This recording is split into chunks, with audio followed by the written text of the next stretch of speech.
नमस्कार आप सभी को। तो आइए जानते हैं निर्भया केस के बाद रेप को लेकर बने कानून और बंगाल एंटी रेप बिल अपराजिता में क्या अंतर। ममता बनर्जी सरकार ने बलात्कार विरोधी अपराजिता बिल विधानसभा में पास करा लिया है। इसमें वैसे तो कई प्रावधान है, मगर एक जिसकी चर्चा खास तौर पर हो रही है वह है अधिकतम 36 दिन के भीतर रेप के मामलों का निपटारा। अपराजिता विधेयक के प्रावधान केंद्र सरकार के स्तर पर पहले से मौजूद कानून से किस तरह अलग हैं। ममता सरकार रेप के खिलाफ है, यही संदेश देने के लिए बिल लाया गया है। बिल में किस तरह के प्रावधान है और यह Nirbhaya rape and murder case के बाद देश के स्तर से रेप से जुड़े कानून ये बदलाव खासकर भारतीय न्याय संहिता के प्रावधानों से किस तरह अलग हैं, आइए समझें। पहला, नाबालिग से बलात्कार के लिए सजा का प्रावधान। भारतीय न्याय संहिता यानी BNS नाबालिग से बलात्कार के मामलों को 3 कैटेगरी में देखता है। इसके तहत 12 साल से कम उम्र की बच्ची के मामलों में कम से कम 20 साल की जेल या फिर फांसी का प्रावधान। वहीं 16 साल से कम उम्र के लड़की के साथ रेप की स्थिति में कम से कम 20 साल की सजा या फिर उम्र कैद का प्रावधान। वहीं 18 साल से कम उम्र की लड़की के साथ बलात्कार की स्थिति में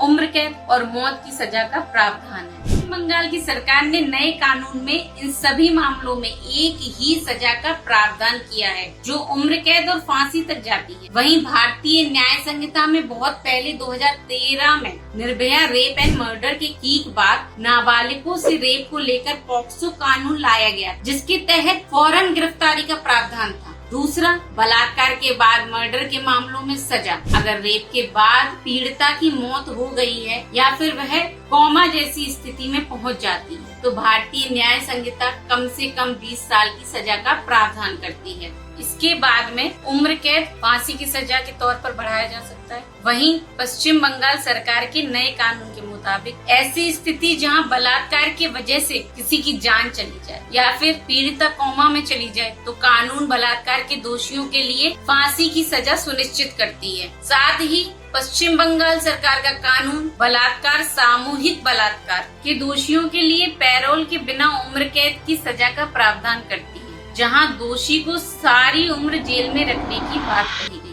तीसरा, कितने दिन में हो जाएगा केस का निपटारा। भारतीय न्याय सुरक्षा संहिता रेप के मामलों में पुलिस को 2 महीने में जांच पूरी करने का समय देती। केंद्र सरकार के कानून में जांच पूरी नहीं होने पर 21 दिन का और समय मिलने का प्रावधान। ममता बनर्जी सरकार की ओर से पास किया गया कानून इस हवाले से थोड़ा और सख्त नजर आता है, जहां हेडलाइन केंद्र सरकार कानून में जांच पूरी होने के मामले पर 21 दिन का समय और उससे अधिकतम समय का भी प्रावधान है। ममता बनर्जी सरकार की ओर से पास किया गया कानून इस हवाले से थोड़ा और सख्त नजर आता है, जहां डेडलाइन कम कर दी गई है। इसके मुताबिक रेप केस की जांच 21 दिनों में पूरी करनी होगी। अधिकतम इसे 15 दिन और बढ़ाया जा सकता है, वो भी तब जब लिखित में इसका कारण केस डायरी में बताया जाए। इस तरह कुल 36 दिन के भीतर मामलों का निपटारा करने की बात की गई है। चौथा और आखिरी,